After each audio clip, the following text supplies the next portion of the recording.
vídeo de hoje, vamos explorar uma das profecias mais poderosas de Isaías, que fala sobre a queda de Babilônia, a promessa de Emanuel e o juízo divino sobre o orgulho humano. Se você curte estudar a Bíblia e entender como as promessas de Deus se cumprem, esse conteúdo é para você. Não se esqueça de deixar seu like se você gostou do tema e se inscrever para mais vídeos como este. Vamos juntos entender mais sobre as Escrituras e como elas falam ao nosso coração. Em Isaías 7, encontramos a história do rei Acais, de Judá, que estava enfrentando uma aliança entre as nações de Israel e Aram, Síria, que ameaçavam atacar Judá. Acais, temeroso de sua derrota, buscava ajuda da Síria, uma nação estrangeira. No entanto, o profeta Isaías foi enviado por Deus para transmitir uma mensagem a Acais, exortando-o a não confiar em alianças humanas, mas em Deus. Isaías, com grande coragem, foi até o rei e lhe ofereceu um sinal de confiança divina: peça ao Senhor seu Deus um sinal. Deus estava disposto a mostrar sua fidelidade, mas Acais, em sua incredulidade, recusou o sinal.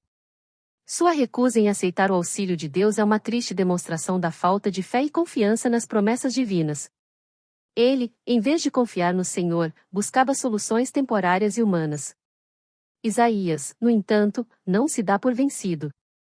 Ele dá um sinal profético a Acais: uma jovem conceberia e daria à luz um filho, e ele seria chamado de Emanuel, que significa Deus conosco. Essa promessa estava profundamente ligada à crença de que, mesmo em meio ao caos e à adversidade, Deus sempre estaria presente, conduzindo seu povo. Emanuel, como um sinal de Deus presente, é uma promessa que transcende o contexto histórico imediato, apontando para um futuro mais distante, o nascimento de Jesus Cristo, que seria a verdadeira encarnação dessa promessa. No entanto, Acais ignorou essa oferta e fez alianças com a Assíria, buscando forças externas para assegurar sua sobrevivência, ao invés de confiar em Deus.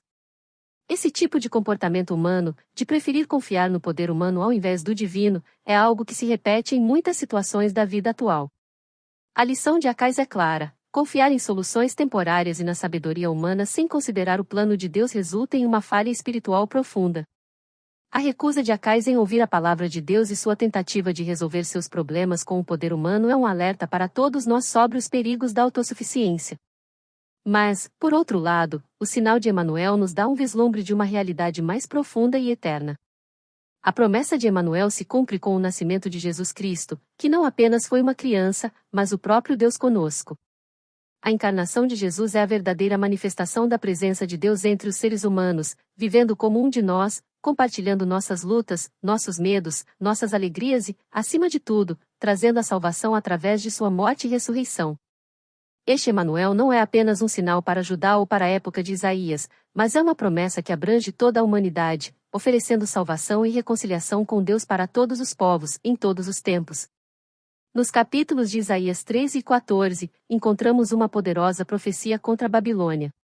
Babilônia, na época, era uma grande potência mundial, símbolo de orgulho, riqueza e opressão. Isaías, inspirado por Deus, faz uma clara declaração sobre o juízo de Deus sobre a cidade e seu rei. A profecia contra a Babilônia começa com a convocação de um exército de várias nações, que marcharia contra a Babilônia. Deus usaria outras nações como instrumentos de juízo contra a grande potência babilônica.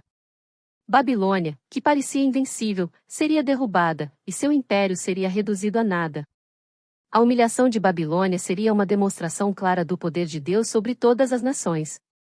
O juízo de Deus não é algo arbitrário, mas é uma resposta à maldade e à opressão que Babilônia havia imposto aos povos vizinhos. O orgulho e a arrogância de Babilônia, representados por sua busca por poder absoluto, seriam punidos por Deus. Isaías descreve com imagens vívidas e apocalípticas a destruição de Babilônia, como a terra tremendo, as estrelas do céu caindo e a escuridão tomando conta do mundo. Esse julgamento divino não apenas destrói Babilônia fisicamente, mas também simboliza a queda do orgulho humano e a soberania de Deus sobre todas as potências. Isaías 14 vai além e foca especificamente no rei de Babilônia, descrevendo-o como um governante arrogante e orgulhoso. O rei de Babilônia se via como alguém que poderia ascender aos céus, que poderia se igualar a Deus e governar o universo com sua própria força. Isaías descreve essa arrogância com imagens poderosas, como o rei desejando subir acima das estrelas de Deus, afirmando que ele se assentaria no monte de Deus e se tornaria como o Altíssimo. No entanto, o julgamento de Deus seria implacável. O rei da Babilônia, que inicialmente parecia invencível, seria humilhado, lançado para o Hades, e sua grandeza seria reduzida a nada. O rei que se exaltou acima de tudo seria rebaixado a um estado de total humilhação, mostrando que ninguém pode desafiar a soberania de Deus e permanecer impune. O orgulho do rei babilônico é um reflexo de como os seres humanos, ao se colocarem no centro do universo e se esquecerem de Deus, acabam sendo derrubados pela soberania divina. A queda de Babilônia e a humilhação do rei babilônico servem como um lembrete do juízo de Deus contra aqueles que se exaltam acima dele. O orgulho e a arrogância são temas recorrentes nas Escrituras, sendo uma das maiores causas da queda espiritual e física de indivíduos e nações. Mas, ao mesmo tempo, a queda de Babilônia também traz uma mensagem de esperança para os oprimidos. A destruição da Babilônia representa a vitória da justiça de Deus, a derrota do mal e a libertação daqueles que haviam sido oprimidos por ela. Para os pobres e oprimidos, a queda do opressor é uma promessa de restauração e liberdade. O juízo de Deus contra a Babilônia, portanto, é um exemplo de como a justiça divina prevalece no fim, mesmo quando as aparências indicam que os poderosos parecem inatingíveis.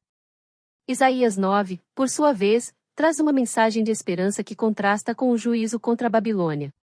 Apesar do sofrimento e da escuridão que o povo de Israel estava vivendo, Isaías profetiza o surgimento de uma grande luz.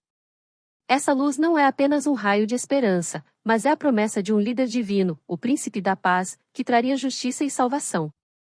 Isaías descreve esse líder com 4 títulos: Maravilhoso Conselheiro, Deus Forte, Pai da Eternidade, Príncipe da Paz. Esses títulos refletem a natureza única e divina desse líder, que não apenas traria paz e justiça, mas também seria a manifestação de Deus na terra. Os cristãos interpretam essa passagem como uma referência ao nascimento de Jesus Cristo, o Messias que viria para cumprir essas promessas e estabelecer o reino de Deus na terra. O nascimento de Jesus Cristo, portanto, é o cumprimento da promessa de Emanuel. Ele é a luz que resplandece nas trevas, a esperança de todos aqueles que estavam perdidos e afastados de Deus. Ele veio para trazer reconciliação entre os seres humanos e Deus, e para estabelecer um governo de justiça e paz que nunca teria fim. A profecia de Isaías, que começa com a promessa de Emanuel, culmina na realidade de Jesus Cristo, o Príncipe da Paz, que trouxe a verdadeira paz entre Deus e a humanidade. Em resumo, as profecias de Isaías contra Acais, Babilônia e o rei babilônico, e a promessa do Príncipe da Paz, estão todas ligadas pela soberania de Deus, que governa todas as nações e cuja justiça se cumprirá no tempo certo.